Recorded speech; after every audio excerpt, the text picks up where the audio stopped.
ನಮಸ್ತೆ ಸ್ನೇಹಿತರೆ, ನಾನು ಭಾಗ್ಯ ವಿಚಾರ ಜಗತ್ತು ಚಾನಲ್ಗೆ ಎಲ್ಲರಿಗೂ ಸ್ವಾಗತ. ದಯವಿಟ್ಟು ಈ ಚಾನಲ್ನ ಎಲ್ಲರೂ ಸಬ್ಸ್ಕ್ರೈಬ್ ಮಾಡ್ಕೊಳ್ಳಿ, ಹಾಗೆ ಒಂದು ಲೈಕ್ ಕೊಡಿ.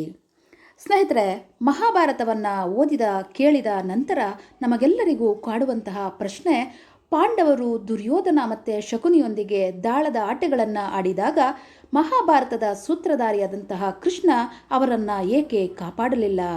ಹಾಗೆ ದ್ರೌಪದಿಯ ವಸ್ತ್ರಾಪಹರಣ ಆಗೋದಕ್ಕಿಂತ ಮೊದಲು ಅವಳನ್ನು ಏಕೆ ರಕ್ಷಣೆ ಮಾಡಲಿಲ್ಲ? ಈ ಎಲ್ಲ ಪ್ರಶ್ನೆಗಳಿಗೆ ಉತ್ತರ ಈ ವಿಡಿಯೋದಲ್ಲಿ ಸಿಗುತ್ತೆ. ದಯವಿಟ್ಟು ಸ್ಕಿಪ್ ಮಾಡದೆ ವಿಡಿಯೋವನ್ನು ಪೂರ್ತಿ ನೋಡಿ. ಉದ್ಧವ ಎನ್ನುವವನು ತನ್ನ ಬಾಲ್ಯದಿಂದಲೂ ಕೃಷ್ಣನೊಂದಿಗೆ ಇದ್ದ. ಅವನು ಕೃಷ್ಣನ ರಥವನ್ನು ಮಾಡ್ತಾ ಇದ್ದ, ಹಾಗೆ ನಾನಾ ರೀತಿಗಳಲ್ಲಿ ಕೃಷ್ಣನ ಸೇವೆಗಳನ್ನು ಮಾಡ್ತಾ ಇದ್ದ. ಆದರೂ ಅವನು ಎಂದಿಗೂ ಕೃಷ್ಣನಲ್ಲಿ ವರವನ್ನು ಕೇಳಲಿಲ್ಲ. ವಿಷ್ಣುವಿನ 8ನೇ ಅವತಾರವಾದಂತಹ ಕೃಷ್ಣ ತನ್ನ ಅವತಾರವನ್ನು ಪೂರ್ಣಗೊಳಿಸುವ ಅಂಚಿನಲ್ಲಿದ್ದಾಗ ಅವನು ಉದ್ಧವನನ್ನು ಕರೆದು ಕೇಳ್ತಾನೆ, ಪ್ರಿಯ ಉದ್ಧವ, ನನ್ನ ಈ ಅವತಾರದಲ್ಲಿ ಅನೇಕ ಜನರು ನನ್ನಿಂದ ವರಗಳನ್ನು ಕೇಳಿದ್ದಾರೆ, ಸ್ವೀಕರಿಸಿದ್ದಾರೆ. ಆದರೆ ನೀನು ನನ್ನನ್ನು ಏನನ್ನೂ ಕೇಳಲಿಲ್ಲ. ನೀನೀಗ ಏನೂ ಹೇಳಬೇಡ, ನಾನು ನಿನಗೆ ಕೊಡ್ತೇನೆ. ನಿನಗೂ ಏನಾದರೂ ಒಳ್ಳೆಯದನ್ನು ಮಾಡಿದ ತೃಪ್ತಿಯಿಂದ ಈ ಅವತಾರವನ್ನು ಮುಗಿಸ್ತೇನೆ ಎಂತಾನೆ ಕೃಷ್ಣ. ಉದ್ಧವ ತನಗಾಗಿ ಏನನ್ನೂ ಕೇಳದಿದ್ದರೂ ಅವನು ಕೃಷ್ಣನನ್ನು ತನ್ನ ಬಾಲ್ಯದಿಂದ ಗಮನಿಸ್ತಾ ಇದ್ದ, ಕೃಷ್ಣನ ಬೋಧನೆಗಳನ್ನು ಅರಿತಿದ್ದ, ಹಾಗೆ ಕೃಷ್ಣನ ಕ್ರಿಯೆಗಳನ್ನು ನೋಡಿ ಆಶ್ಚರ್ಯಚಕಿತನಾಗಿದ್ದ, ಹಾಗೆ ಅದರ ಕಾರಣಗಳನ್ನು ಅರ್ಥ ಮಾಡ್ಕೊಳ್ಳೋದಕ್ಕೆ ಬಯಸಿದ್ದ. ಅವನು ಕೃಷ್ಣನಿಗೆ ಹೇಳ್ತಾನೆ, ಸ್ವಾಮಿ, ನೀವು ನಮಗೆ ಒಂದು ರೀತಿಯಲ್ಲಿ ಮಾದರಿಯಾಗಿ ಬದುಕಿದ್ದೀರಾ. ಮಹಾಭಾರತದ ನಾಟಕದಲ್ಲಿ ನೀವು ನಿರ್ವಹಿಸಿದ ಪಾತ್ರದಲ್ಲಿ ಅನೇಕ ಕಾರ್ಯಗಳಲ್ಲಿ ನನಗೆ ಅನೇಕ ವಿಷಯಗಳು ಅರ್ಥವಾಗಿಲ್ಲ. ನಿಮ್ಮ ಈ ಕ್ರಿಯೆಗಳಿಗೆ ಕಾರಣಗಳನ್ನು ಅರ್ಥ ಮಾಡ್ಕೊಳ್ಳೋದಕ್ಕೆ ನನಗೆ ತುಂಬ ಕುತೂಹಲ ಇದೆ. ನನ್ನ ಈ ಒಂದು ಆಸೆಯನ್ನು ನೀವು ಪೂರೈಸ್ತೀರಾ ಎಂದು ಕೇಳ್ತಾನೆ. ಅದಕ್ಕೆ ಕೃಷ್ಣ ಹೇಳ್ತಾನೆ, ಉದ್ಧವ, ಕುರುಕ್ಷೇತ್ರ ಯುದ್ಧದ ಸಂದರ್ಭದಲ್ಲಿ ನಾನು ಅರ್ಜುನನಿಗೆ ಹೇಳಿದ್ದು ಭಗವದ್ಗೀತೆ.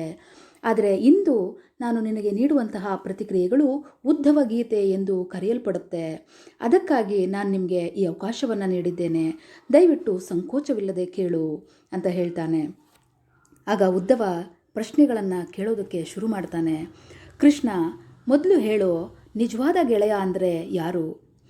ಕರೆಯದೆಯೂ ಕಷ್ಟದಲ್ಲಿರುವ ತನ್ನ ಗೆಳೆಯನ ಸಹಾಯಕ್ಕೆ ಬರುವವನೇ ನಿಜವಾದ ಗೆಳೆಯ ಅಂತ ಹೇಳ್ತಾನೆ ಕೃಷ್ಣ. ಆಗ ಉದ್ಧವ, ಕೃಷ್ಣ, ನೀನು ಪಾಂಡವರ ಆತ್ಮೀಯ ಗೆಳೆಯನಾಗಿದ್ದೆ. ಅವರು ನಿಮ್ಮನ್ನು ಆಪತ್ ಬಾಂಧವ ಅಂತ ಸಂಪೂರ್ಣವಾಗಿ ನಂಬಿದ್ರು. ಈಗ ಏನಾಗುತ್ತೆ, ಮುಂದೆ ಏನಾಗುತ್ತೆ, ಏನಾಗಬಹುದು ಎನ್ನುವಂತಹ ಎಲ್ಲವನ್ನ ತಿಳಿದಂತಹ ಮಹಾನ್ ಜ್ಞಾನಿ ನೀನಾಗಿದ್ದೆ. ಆದರೆ ಈಗ ನೀನು ಹೇಳಿದೆ ಅಲ್ವಾ ನಿಜವಾದ ಗೆಳೆಯ ಹೇಗಿರಬೇಕು ಅಂತ, ಆ ಮಾತಿನಂತೆ ನೀನು ಯಾಕೆ ನಡ್ಕೊಳ್ಳಿಲ್ಲ? ಧರ್ಮರಾಜನನ್ನು ಜೂಜಿನ ಆಟ ಆಡೋದನ್ನು ನೀನು ಯಾಕೆ ತಡಿಲಿಲ್ಲ? ಅದನ್ನು ನೀನು ಯಾಕೆ ಸರಿ ಮಾಡಲಿಲ್ಲ? ಅಥವಾ ನೀನು ಧರ್ಮರಾಜನ ಪರವಾಗಿ ಅದೃಷ್ಟವನ್ನು ಯಾಕೆ ಬದಲಾಯಿಸಲಿಲ್ಲ? ಧರ್ಮರಾಜ ತನ್ನ ಸಂಪತ್ತು, ದೇಶ ಮತ್ತು ತನ್ನನ್ನೂ ಕಳೆದುಕೊಂಡ ನಂತರ ಆಟವನ್ನು ನಿಲ್ಲಿಸ್ತಾನೆ. ನೀವು ಕನಿಷ್ಠ ಪಕ್ಷ ಅವರನ್ನು ಉಳಿಸಬಹುದಾಗಿತ್ತು. ನೀವು ಅವನನ್ನು ಜೂಜಿನ ಶಿಕ್ಷೆಯಿಂದ ಬಿಡುಗಡೆ ಮಾಡಬಹುದಾಗಿತ್ತು. ಅಥವಾ ಅವನು ತನ್ನ ಸಹೋದರರನ್ನು ಪಣಕ್ಕೆ ಇಡಬೇಕಾದ್ರೆ ಇಡೋದಕ್ಕೆ ಪ್ರಾರಂಭ ಮಾಡಿದಾಗ ನೀವು ಸಭಾಂಗಣವನ್ನು ಪ್ರವೇಶಿಸಬಹುದಾಗಿತ್ತು. ಅದನ್ನೂ ನೀವು ಮಾಡಲಿಲ್ಲ. ಹಾಗೆ ದ್ರೌಪದಿಯ ವಿಷಯಕ್ಕೆ ಬಂದರೆ, ದ್ರೌಪದಿ ತನ್ನ ವಿನಯವನ್ನು ಕಳೆದುಕೊಂಡಾಗ ಮಾತ್ರ ನೀವು ಮಧ್ಯ ಪ್ರವೇಶ ಮಾಡ್ತೀರಾ. ಆಗ ನೀವು ಬಟ್ಟೆಗಳನ್ನು ನೀಡಿ ದ್ರೌಪದಿಯ ವಿನಯವನ್ನು ಉಳಿಸ್ತೀರಾ. ಒಬ್ಬ ವ್ಯಕ್ತಿ ಅವಳನ್ನು ಸಭಾಂಗಣಕ್ಕೆ ಎಳೆದೊಯ್ದ ನಂತರ, ಅವಳನ್ನು ಅನೇಕ ಜನರ ಮುಂದೆ ವಸ್ತ್ರಾಪಹರಣ ಮಾಡಿದ ನಂತರ ಮಹಿಳೆಗೆ ಯಾವ ರೀತಿಯ ನಮ್ರತೆ ಉಳಿದಿದೆ? ನೀವು ಏನನ್ನು ಉಳಿಸಿದ್ದೀರಾ? ಆಪತ್ಕಾಲದಲ್ಲಿ ನೀವು ಒಬ್ಬ ವ್ಯಕ್ತಿಗೆ ಸಹಾಯ ಮಾಡಿದಾಗ ಮಾತ್ರ ನಿಮ್ಮನ್ನು ಆಪತ್ ಬಾಂಧವ ಎಂದು ಕರಿಬಹುದು. ಇಂತಹ ಬಿಕ್ಕಟ್ಟಿನ ಸಮಯದಲ್ಲಿ ನೀವು ಸಹಾಯ ಮಾಡದಿದ್ದರೆ ಏನು ಪ್ರಯೋಜನ? ಇದು ಧರ್ಮವೇ? ಹೀಗೆ ಉದ್ಧವ ಕೇಳುವಂತಹ ಪ್ರಶ್ನೆಗಳನ್ನು ಕೇಳ್ತಾ ಇದ್ದಂತೆ ಅವನ ಕಣ್ಣುಗಳಿಂದ ನೀರು ಸರಾಗವಾಗಿ ಸುರಿಯತೊಡಗಿತು. ಸ್ನೇಹಿತರೆ, ಇದು ಕೇವಲ ಉದ್ಧವನ ಪ್ರಶ್ನೆಗಳಲ್ಲ. ಮಹಾಭಾರತವನ್ನು ಓದಿದ ನಮ್ಮೆಲ್ಲರಿಗೂ ಕಾಡುವಂತಹ ಪ್ರಶ್ನೆಗಳು ಇದಾಗಿದೆ. ಆದರೆ ನಮ್ಮೆಲ್ಲರ ಪರವಾಗಿಯೇ ಉದ್ಧವ ಅಂದೇ ಈ ಪ್ರಶ್ನೆಗಳನ್ನು ಕೃಷ್ಣನಿಗೆ ಕೇಳಿದ್ದ. ಭಗವಾನ್ ಕೃಷ್ಣ ನಗ್ತಾ ಹೇಳ್ತಾರೆ, ಪ್ರಿಯ ಉದ್ಧವ, ಈ ಪ್ರಪಂಚದ ನಿಯಮವೇನೆಂದರೆ ವಿವೇಕ. ವಿವೇಕ ಇದ್ದವನು ಮಾತ್ರ ಗೆಲ್ತಾನೆ. ದುರ್ಯೋಧನನಿಗೆ ವಿವೇಕ ಇತ್ತು, ಅದಕ್ಕೆ ಅವನು ಗೆದ್ದ. ಧರ್ಮರಾಜನಿಗೆ ಅದರ ಕೊರತೆ ಇತ್ತು, ಅದಕ್ಕೆ ಅವನು ಸೋತ. ಉದ್ಧವ ಗೊಂದಲಕ್ಕೊಳಗಾಗ್ತಾನೆ. ಆದ್ರೂ ಕೃಷ್ಣ ತನ್ನ ಮಾತನ್ನು ಮುಂದುವರಿಸ್ತಾನೆ. ದುರ್ಯೋಧನನಿಗೆ ಜೂಜಾಡೋದಕ್ಕೆ ಸಾಕಷ್ಟು ಹಣ ಸಂಪತ್ತು ಎಲ್ಲ ಇತ್ತು, ಆದರೆ ದಾಳದ ಆಟವನ್ನು ಹೇಗೆ ಆಡಬೇಕೆಂದು ತಿಳಿದಿರಲಿಲ್ಲ. ಅದಕ್ಕಾಗಿ ಅವನು ತನ್ನ ಮಾವ ಶಕುನಿಯನ್ನು ಈ ಒಂದು ಪಗಡೆ ಆಟ ಆಡೋದಕ್ಕೆ ಬಳಸ್ತಾನೆ. ಇದು ಅವನ ವಿವೇಕ. ಆದರೆ ಧರ್ಮರಾಯ ಕೂಡ ಇದೇ ರೀತಿ ಯೋಚನೆ ಮಾಡಿ ಅವನ ಪರವಾಗಿ ಅವನ ಸಹೋದರ ಸಂಬಂಧಿಯಾದ ನಾನು ಆಡ್ತೇನೆ ಎಂದು ಹೇಳ್ಬೋದಾಗಿತ್ತು. ಶಕುನಿ ಮತ್ತು ನಾನು ದಾಳದ ಆಟ ಆಡಿದರೆ ಯಾರು ಗೆಲ್ತಾ ಇದ್ರು ಅಂತ ನೀವು ಊಹೆ ಮಾಡ್ತೀರಾ ಅಲ್ವಾ? ಅವರು ನನ್ನನ್ನು ಆಟಕ್ಕೆ ಸೇರಿಸ್ಕೊಳ್ಳೋದಕ್ಕೆ ಮರ್ತಿದ್ದಾರೆ. ಈ ಅಂಶನ ನಾನು ಕ್ಷಮಿಸ್ತೀನಿ. ಆದರೆ ಅವರು ಮರೆತು ಇನ್ನೊಂದು ಪ್ರಮಾದವನ್ನು ಮಾಡಿದ್ದಾರೆ. ಅದೇನೆಂದರೆ, ನನಗೆ ತಿಳಿಯದಂತೆ ಅವರು ಆಟ ಆಡಬೇಕು, ಹಾಗೆ ನಾನು ಸಭಾಂಗಣಕ್ಕೆ ಬರಬಾರದು ಎಂದು ಪ್ರಾರ್ಥನೆ ಮಾಡಿದರು. ಅವರು ತನ್ನ ಪ್ರಾರ್ಥನೆಯೊಂದಿಗೆ ನನ್ನನ್ನು ಕಟ್ಟಿ ಹಾಕಿದ್ರು ಮತ್ತು ಸಭಾಂಗಣಕ್ಕೆ ಹೋಗೋದಕ್ಕೆ ನನಗೆ ಅನುಮತಿಯನ್ನು ಕೊಡಲಿಲ್ಲ. ಯಾರಾದರೂ ತಮ್ಮ ಪ್ರಾರ್ಥನೆಯ ಮೂಲಕ ನನ್ನನ್ನು ಕರೀತಾರೆ ಎಂದು ನಾನು ಸಭಾಂಗಣದ ಹೊರಗೆ ಕಾಯ್ತಾ ಇದ್ದೆ. ಭೀಮ, ಅರ್ಜುನ, ನಕುಲ, ಸಹದೇವ ಇವರು ಕಳೆದು ಹೋದಾಗಲೂ ಅವರು ದುರ್ಯೋಧನನ್ನು ಶಪಿಸ್ತಾ ಇದ್ರೆ ಹೊರತು, ತಮ್ಮ ಅದೃಷ್ಟದ ಬಗ್ಗೆ ಚಿಂತೆ ಮಾಡ್ತಾ ಇದ್ರೆ ಹೊರತು ನನ್ನನ್ನು ಎಂದಿಗೂ ನೆನಪು ಮಾಡಿಕೊಳ್ಳಿಲ್ಲ, ನನ್ನನ್ನು ಕರೀಲಿಲ್ಲ. ಈ ಕಡೆ ದುಶ್ಯಾಸನ ತನ್ನ ಅಣ್ಣನ ಅಪ್ಪಣೆಯನ್ನು ಪೂರೈಸುವ ಸಲುವಾಗಿ ದ್ರೌಪದಿಯ ಕೂದಲನ್ನು ಹಿಡಿದುಕೊಂಡು ಬರಬೇಕಾದ್ರೆ ದ್ರೌಪದಿಯೂ ಸಹ ನನ್ನನ್ನು ನೆನಪು ಮಾಡಿಕೊಳ್ಳಿಲ್ಲ, ಕರೀಲಿಲ್ಲ. ಅವಳು ತನ್ನ ಸ್ವಂತ ಸಾಮರ್ಥ್ಯದ ಆಧಾರದ ಮೇಲೆ ಸಭಾಂಗಣದಲ್ಲಿ ಎಲ್ಲರೊಂದಿಗೆ ಪ್ರಶ್ನೆ ಮಾಡ್ತಾ ಇದ್ಲು. ಅವಳು ನನ್ನನ್ನು ಕರೀಲೇ ಇಲ್ಲ.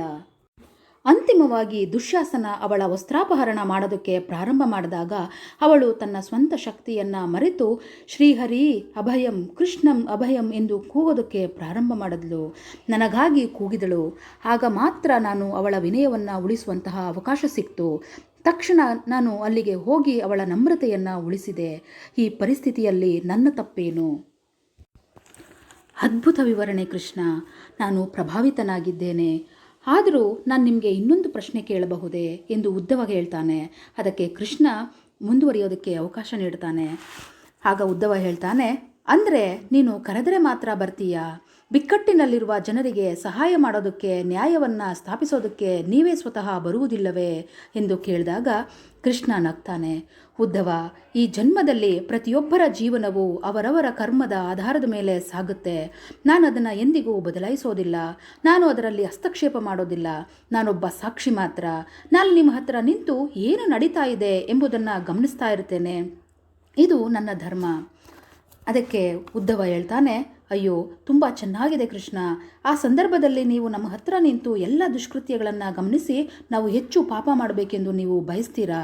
ಅದನ್ನು ಗಮನಿಸಿದಾಗ ನೀವು ಬಂದು ತಿದ್ದಬಹುದಲ್ಲವೇ ಎಂದು ಹೇಳಿದಾಗ ಕೃಷ್ಣ ನಕ್ಕು ಹೇಳ್ತಾನೆ, ದಯವಿಟ್ಟು ನಿಮ್ಮ ಹೇಳಿಕೆಗಳ ಆಳವಾದ ಅರ್ಥವನ್ನು ಅರಿತುಕೊಳ್ಳಿ. ನಾನು ನಿಮ್ಮ ಪಕ್ಕದಲ್ಲಿ ಸಾಕ್ಷಿಯಾಗಿ ನಿಂತಿದ್ದೇನೆ ಅಂದರೆ ಇದನ್ನು ನೀವು ಅರ್ಥ ಮಾಡಿಕೊಂಡ್ರೆ, ಇದನ್ನು ಅರಿತುಕೊಂಡಾಗ ನೀವು ಹೇಗೆ ತಾನೇ ತಪ್ಪು ಮಾಡೋದಕ್ಕೆ ಅಥವಾ ಕೆಟ್ಟ ಕೆಲಸವನ್ನು ಮಾಡೋದಕ್ಕೆ ಸಾಧ್ಯ? ನೀವು ಖಂಡಿತವಾಗಿ ಕೆಟ್ಟದನ್ನು ಮಾಡೋದಕ್ಕೆ ಸಾಧ್ಯವಿಲ್ಲ. ನೀವು ಇದನ್ನು ಮರೆತು ನನಗೇ ತಿಳಿಯದೆ ಕೆಲಸಗಳನ್ನು ಮಾಡಬಹುದು ಎಂದು ಭಾವಿಸ್ತೀರಲ್ಲ, ಆಗ ನೀವು ತೊಂದರೆಗೆ ಸಿಲುಕ್ತೀರಾ. ನನಗೆ ತಿಳಿಯದೆ ಜೂಜಿನ ಆಟ ಆಡಬಹುದು ಎಂದುಕೊಂಡಿದ್ದ ಧರ್ಮರಾಜನ ಅಜ್ಞಾನ ಇದಕ್ಕೆ ಸಾಕ್ಷಿ ರೂಪದಲ್ಲಿ ನಾನು ಸದಾ ಎಲ್ಲರೊಂದಿಗೆ ಇರುತ್ತೇನೆ ಎಂದು ಧರ್ಮರಾಯನಿಗೆ ಮನವರಿಕೆ ಆಗಿದ್ದರೆ ಆಟ ಬೇರೆಯದೇ ರೀತಿಯಾಗಿರ್ತಿತ್ತಲ್ವಾ? ಆಗ ಉದ್ಧವ ಮಂತ್ರಮುಗ್ಧನಾದ ಮತ್ತು ತನ್ನ ಭಕ್ತಿಯಿಂದ ಮುಳುಗ್ತಾನೆ. ಅವರು ಹೇಳ್ತಾರೆ, ಎಂತಹ ಆಳವಾದ ತತ್ವಶಾಸ್ತ್ರ, ಎಂತಹ ದೊಡ್ಡ. ನಾವು ದೇವರನ್ನು ಪ್ರಾರ್ಥನೆ ಮಾಡಬೇಕು, ನಂಬಬೇಕು. ನಾವು ಮಾಡುವಂತಹ ಪ್ರತಿಯೊಂದು ಕೆಲಸದಲ್ಲೂ ದೇವರನ್ನು ಕಾಣಬೇಕು. ಆಗ ನಾವು ಉತ್ತಮವಾದ ಕೆಲಸಗಳನ್ನು ಮಾಡೋದಕ್ಕೆ ಸಾಧ್ಯ ಅಲ್ವಾ ಸ್ನೇಹಿತರೆ? ಈ ವಿಡಿಯೋ ಇಷ್ಟ ಆಗಿದ್ದರೆ ದಯವಿಟ್ಟು ಲೈಕ್ ಮಾಡಿ, ಶೇರ್ ಮಾಡಿ, ಕಮೆಂಟ್ ಮಾಡಿ. ಧನ್ಯವಾದಗಳು ಸ್ನೇಹಿತರೆ.